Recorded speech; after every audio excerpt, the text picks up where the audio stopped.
La crise provoquée par la pandémie de la Covid-19 a plombé l'économie nigérienne, balayant au passage des années de gains durement acquis dans la lutte contre la pauvreté. Pour une relève économique efficace, la Banque mondiale a approuvé le financement de 2 programmes d'un montant de 567,5 millions de dollars. Des programmes qui visent un meilleur accès aux services sociaux de base et une augmentation du taux d'électrification nationale estimé à 13%. Les financements approuvés aujourd'hui par la Banque mondiale vont accompagner le Niger pour une reprise économique soutenue et résiliente et permettre au pays d'offrir aux populations un meilleur accès aux services sociaux de base. Il soutiendra également la réponse du gouvernement à la Covid-19 ainsi qu'aux priorités de développement à moyen et long terme.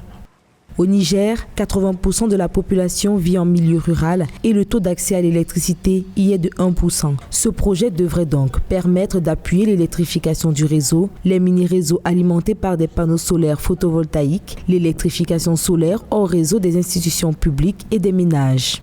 La capacité du Niger à mieux rebondir après la pandémie de Covid-19 dépendra sans doute de la marge de manœuvre politique en matière d'investissement au profit des services sociaux de base et particulièrement de l'accès à l'électricité dans le monde rural, sur lequel repose une part non négligeable de l'activité économique du pays, mais qui enregistre malheureusement un très faible taux de couverture. Le soutien de la Banque mondiale, qui vient à point nommé, devrait permettre à la fois de réduire les gaps vis-à-vis du monde urbain, mais aussi d'accroître l'augmentation de l'accès à l'électricité en milieu rural. La mise en place de ce financement va concourir à l'électrification d'environ 2,5 millions de personnes. Près de 550 000 familles pourront utiliser des installations de cuisson respectueuses de l'environnement et 40 000 institutions publiques seront électrifiées à l'horizon 2027.